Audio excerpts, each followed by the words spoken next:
Most people do not fail because they're not capable or they don't have the necessary tools in order to be successful. They fail because they simply never get started. They simply never make a clear-cut decision about the direction that they want to go in. They sabotage their own success because indecisiveness leads to worry, doubt, fear, confusion, overwhelm, and generally procrastination. So we want to talk about the power of making clear-cut decisions. In this session, I am going to be covering the 5 Ds of success, and I have trained this for over 35 years to literally thousands of people. And these are 5 adjectives, words that start with the letter D that contribute to your overall success, no matter if it's in your personal life or your business life. This works every single time. And I have gotten so many testimonials from people saying how empowering that this actually was. So today we're going to be covering the first 2 Ds in that series. And then on Wednesday, we will be covering the remainder of the 3. So I hope you will tune in for both sessions. I want to keep these at an amount that is doable for you to watch today. So when I'm in an audience and I've got thousands of people there, and I've done this literally thousands of times over the past 30 plus years, I will ask, okay, so give me some adjectives that start with the letter D that represent success. And almost always the number 1 answer is desire. And then the number 2 answer is determination. Now, both of these things are important, and we are actually going to cover both in this series of the 5 Ds of success. However, neither one of them come first. In fact, let's take desire. If you wait for desire to overwhelm you, you could be waiting a very long time, And determination is super important, but does it come first? No, you need to have something that you are determined about. And so the very first D in the whole process is making a clear-cut decision. When you make decisions, what happens if you are struggling with something and then you finally say, okay, we're going to move. We're going to move into a new house. We're going to move into a new school district. We are, whatever the case may be, right? You are making this clear-cut decision. What is the feelings that you get in association with that? That's relief. The first feeling when you finally have made a big decision is relief. The second feeling there is an excitement that follows right behind it, because suddenly you can see the picture, you can see the vision, and you know, okay, this is exciting. We are moving forward. In fact, if you are struggling to put your house up on the market, you will struggle, and it'll eat at you. It'll actually create worry, doubt, fear, confusion, overwhelm, and you are going to live in just a complete area of being paralyzed. It's sabotaging your own success. But the minute that you make that decision, no matter how difficult it is, there's an excitement that grows. You're like, okay, let's move into action. Actually, the feeling isn't just excitement. It's excitement with action, because you're now looking for a realtor. You're getting your house ready. You now see possibilities. You start looking for a new home. You start embracing what the new picture of life is going to look like. Absolutely. So the feelings that are associated with making clear-cut decisions are relief. That's the first feeling. Then excitement, and then empowerment. You are like taking control and you are moving forward kind of like a steamroller, and it's pretty exciting. And yet, if you stay living in the indecisive area of life, you're going to continue to just have worry, doubt, fear, anxiety, confusion, overwhelm, and stress.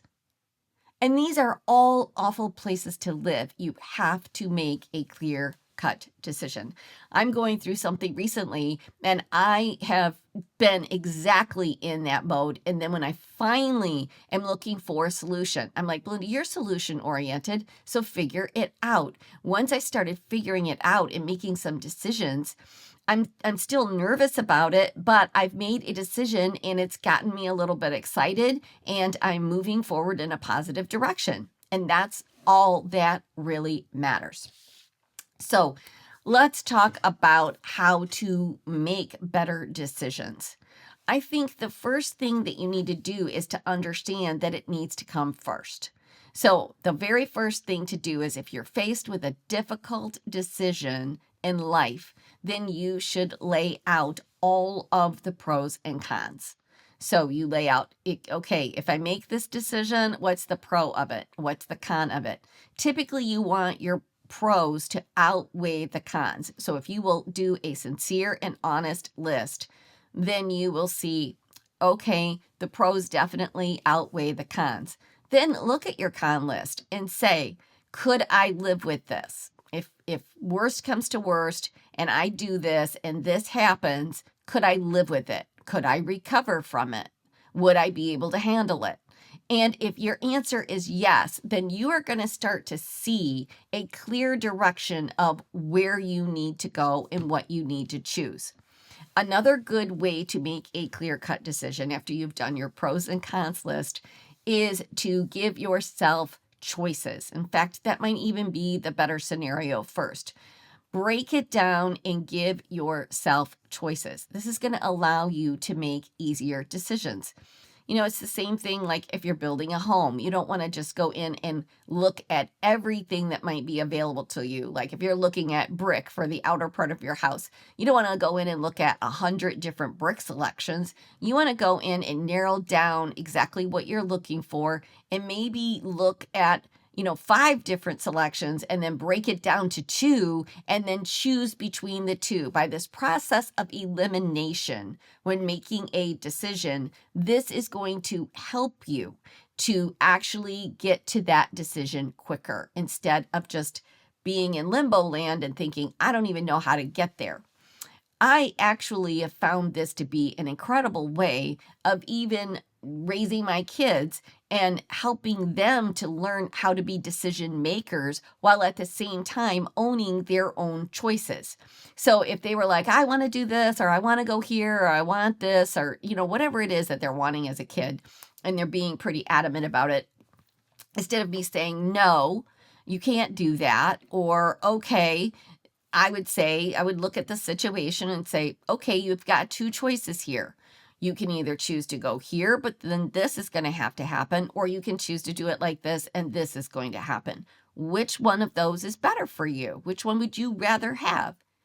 And no matter what age they are, of course, you make the choices different when they're at whatever age appropriate they are, but they would sit and go, okay, and they would own their choice then. And so there's no argument. There's no, I found that it cut out all the crying, all the elimination of, I want this, or that's not fair because you're not letting me do it. And so what am I really saying no to? Am I saying no to the whole thing? Or do I say, okay, well, if we do this, then it's going to require this. You're going to have to do this. So is that something you want to do? And oftentimes by giving their choice and the consequence or the reaction, then they're like, no, actually, I don't want that. If that's going to have to be attached to it, then no, I'm good with it. And then they come to their own conclusion. They come to their own choices and they own their choices. And you're also teaching your kids how to learn to be decisive at a young age instead of becoming an adult and not being able to make clear-cut decisions. And when I say this to you and you think, oh, does that really matter? It matters a lot. It's probably what is wrong with the majority of adults trying to move their lives forward and having the success that they really want and having their dreams become a reality is that they cannot make a decision to save their lives. And trust me, I have coached enough people to know that when we get down to it, that is typically the number one issue. Also, if you have ever watched any documentaries or you've listened to people's stories, read books on people that have gone through a very difficult period of life, like especially if you talk to people that suddenly lost a whole bunch of weight and got really healthy, or people that were addicts and decided, to give up drinking or alcohol or smoking or whatever it is, or they had gambling issues, or there's all kinds of scenarios. But if you talk to people and you listen to their story, at what will they say? If you listen, almost every time they will say, I had gone on, most of the time they got to hit like a rock bottom. And then there's this realization. And then they said, I finally made a decision.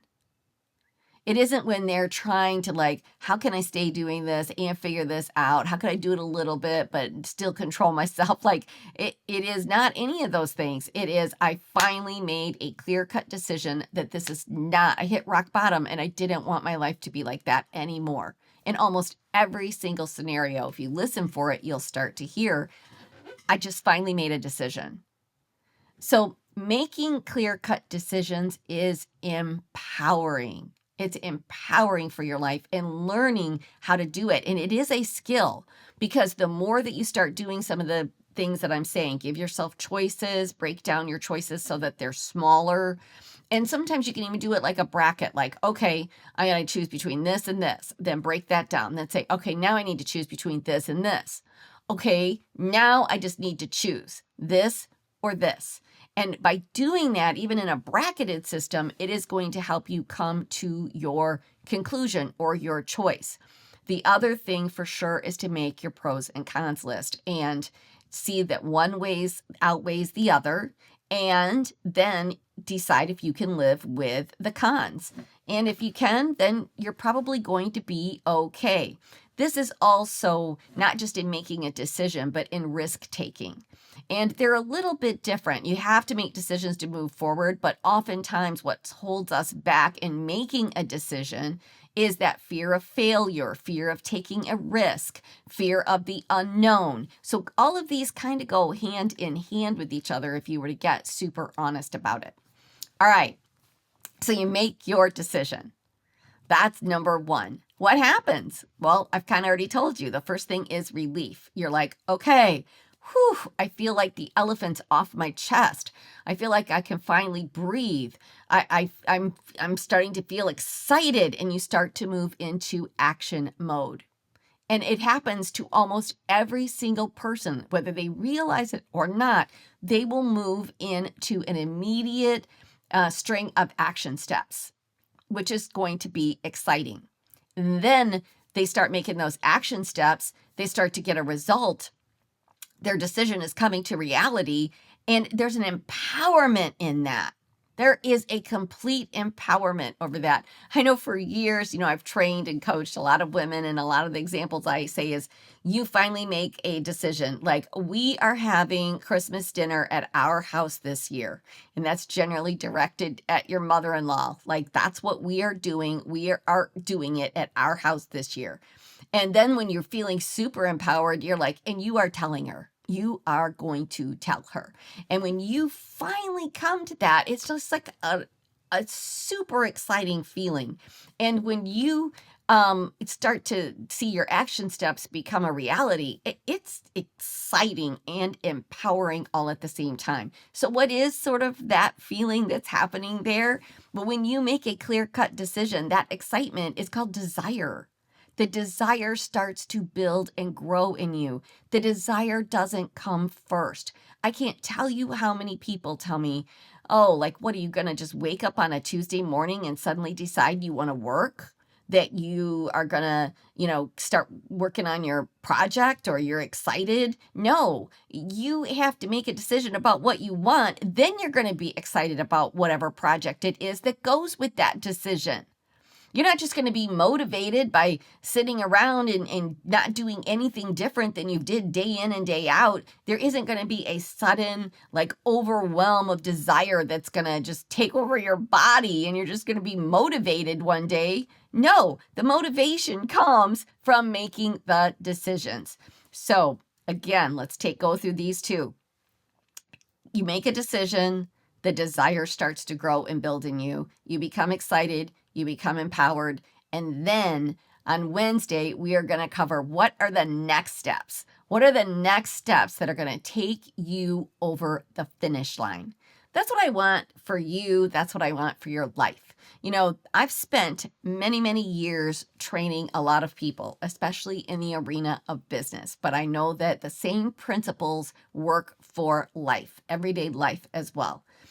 And one of the things that I know that these principles that I'm teaching, these 5 Ds of success, and they are: make a decision, the desire builds, then we're going to talk about the details, reaching your destination, and all of it requires determination. How do you stay determined when you're getting fiery darts thrown at you every single day, or when something seems like it's going to go wrong? So I hope you will tune in Wednesday so that you can catch the rest of these 5Ds. And when you apply them, and when you start to see something that is big and seems overwhelming for you, then you just need to break it down. Okay, where do I start? Where do I start? What decisions do I need to make? And I can also tell you that oftentimes you don't even realize it. So for me, when I'm going through my daily life and all of a sudden I'm starting to feel anxiety, like feeling like I can't breathe, feeling like I don't even know where to start, feeling like I don't even know what to do right now, I know that is a signal to myself, to my brain, that I need to make a decision about something. So then I sit down and say, okay, what is it? What's eating at me? What is causing me to feel this way? I just need to sit down and get this one thing figured out right now. And if I can figure this out, then I'm going to get that excitement. I'm going to get that empowerment. Then maybe there's phase 2. Phase 2, then I need to make another decision, because again, this is how you take that and break it down. If you tried to figure out your whole life or every aspect of it in one setting, it's too overwhelming. It's too much to decide. It's too much to contemplate. It's too much solutions to figure out. So break it down into phase 1. Phase 1, I'm making this decision. I am going to work on this. Then when we are situated and this is moving in this direction, I will begin working on phase 2. This allows your brain to be able to handle a really big, overwhelming situation. So hopefully this was helpful for you today. I know it's been super helpful even for myself, and I can't wait to share with you the rest of these on Wednesday. So we will see you then. Don't forget to like, subscribe. Some of our videos have gotten a lot of traction, and I know that's because of people listening to it, people sharing it, and then some haven't got any traction at all. So I would love it if you could like, subscribe, and share if you think that there's someone that could benefit from this. Thanks so much, everyone, and we will see you on Wednesday with the rest of the story.